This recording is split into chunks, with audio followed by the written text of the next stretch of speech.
یا پھر کیا ہے وہ کوئی کسی کو علم پہنچا کر گیا ہو. تو یہ ہے کہ اگر ہم ان کی اولاد ہیں تو ہم جتنی ہو سکے ان کے لیے دعائیں کریں, ہر نماز کے بعد ان کے لیے دعائیں کریں, ہر نیک کام کرنے کے بعد دعائیں کرنے, چلتے پھرتے اٹھتے بیٹھتے ماں باپ کی یاد آئے تو ہم ان کے لیے دعائیں کرنے, یہ طریقہ صحیح ہے, حدیث میں بتایا گیا ہے. تو دعاؤں کا بہت اہتمام کریں. باقی ہم ان کے لیے صدقہ کریں زیادہ سے زیادہ, صدقہ بہت فائدہ پہنچاتا ہے. ہم ان کے نام سے کسی غریب کو پیسہ دے دیں, ہے نا, کسی کو کھانا کھلا دیں, کسی کو کپڑا دے دیں, صدقہ کریں زیادہ سے زیادہ مرنے والوں کے حق میں.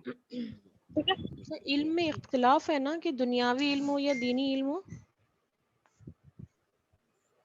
جی سمجھ نہیں پائی میں آپ کی بات. نہیں, علم کہتے ہیں نا نفع بخش علم ہو, مطلب اس میں اختلاف ہے کہ دینی علم اس نے دیا ہو یا نہیں دنیاوی علم. یہ چیز ہے کہ علم میں نافع اور علم میں غیر نافع. اس کی تشریح یہ ہے کہ ایک علم تو یہ ہے کہ علم پڑھ کر ہمیں فائدہ پہنچے اور ہم دوسروں کو فائدہ پہنچائیں. وہ علم جس سے فائدہ حاصل ہو وہ علم حاصل کرنا چاہیے, اور وہ علم جس سے کوئی فائدہ حاصل نہیں ہو رہا ہے اس علم سے بچنا چاہیے. اور کیونکہ حدیث میں یہ الفاظ بھی آئے نا کہ ایک تو یہ الفاظ ہیں کہ اللہ تعالیٰ تو مجھے وہ علم عطا فرما جس سے فائدہ ہو, اور ایک یہ الفاظ ہیں کہ اللہ تعالیٰ میں تیری پناہ چاہتا ہوں اس علم سے جو فائدہ نہ پہنچائے. تو فائدہ مند علم حاصل کرنا چاہیے اور غیر نافع علم سے بچنا چاہیے.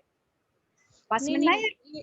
نہیں, جیسا یہ ہے نا کہ وہ جو بھی اس نے اپنا پڑھایا ہو یا اس نے علم مطلب دیا ہو کسی کو اور وہ آگے پڑھتا رہا, جیسے کسی نے کسی کو قرآن پڑھا دیا, بچے پڑھنے آتے ہیں تو اس کے لیے ایک صدقہ جاریہ بن گیا. یا پھر اس نے بکس پڑھا دی جو دنیاوی ہیں, سائنس, ہوم سائنس, اس طرح کی چیزیں پڑھا دی, تو وہ بھی نفع بخش بنیں گی. وہ علم جس کو فائدہ پہنچ رہا ہے. ہاں ہو سکتا ہے, جیسے مثال کے طور پر کہ کوئی ڈاکٹر ہے, اس نے ٹھیک ہے اس نے یہ علم حاصل کیا, اس نے میڈیکل کا سائنس کا علم حاصل کیا اور ڈاکٹر بن گیا. اگر وہ ڈاکٹر بن کر کیا کر رہا ہے کہ انسانیت کو فائدہ پہنچا رہا ہے, انسانوں کے فائدے کا کام کر رہا ہے, یا غریبوں کی کچھ خدمت کر رہا ہے وہ, تو اگر وہ فائدہ پہنچا رہا ہے اس علم سے لوگوں کو, تو اس کے لیے صدقہ جاریہ بنے گا, یہ اس کے لیے نیکی کا ذریعہ بنے گا. نفع بخش علم ہونا چاہیے, مطلب اس کو دیکھنا چاہیے کہ ہم وہ فائدے مند ہو رہے ہیں یا نہیں ہو رہے. سکھا رہے ہیں تو جی اس کو دین سے ریلیٹڈ کر دیں, دین سے جوڑ دیں. ڈاکٹر ہم کسی کو بنا رہے ہیں تو صرف ڈاکٹر ہی نہ بنائیں, ڈاکٹر بنانے کے ساتھ ساتھ ہم اس کو دین سے بھی جوڑنے کی کوشش کریں, چاہے وہ ڈاکٹر ہو, انجینئر ہو, یا کچھ بھی ہو, وکیل ہو, جج ہو, پروفیسر ہو, لیکچرر ہو, لیکن دین سے جڑا ہوا ہو, تو پھر وہ ہمارے لیے صدقہ جاریہ بنے گا, وہ علم نافع بنے گا وہ اس کے لیے, ہے نا. وہی ڈاکٹر, وہی انجینئر, وہی کوئی بھی دنیاوی پوسٹ جتنے بھی ہیں وہی کامیاب ہے جو کیا ہو دین سے جڑا ہوا ہو. اگر وہ صرف دنیاوی ہو, صرف دنیاوی, تو پھر کوئی فائدہ نہیں ہے نا, وہ غیر نافع ہو جائے گا. تو اس لیے ہر دنیا کے علم کو دین سے جوڑ دینا چاہیے, یعنی ہر دنیاوی علم کے ساتھ ساتھ دینی علم ضروری ہے, اور دینی علم کے ساتھ ساتھ دنیاوی, دونوں چیزیں ساتھ میں لے کر چلنا ہے. کسی ایک طرف کو ہم مائل نہ ہو جائیں کہ دوسرے کو ہم بالکل نظر انداز کر دیں. بات سمجھ میں آ رہی ہے نا؟ تو دونوں چیزیں ساتھ میں لے کر چلنا ہے. جی ٹھیک ہے, چلیے ٹھیک ہے, پھر ٹائم زیادہ ہو گیا ہے, انشاءاللہ کل ملاقات ہوتی ہے. السلام علیکم. السلام علیکم. السلام علیکم.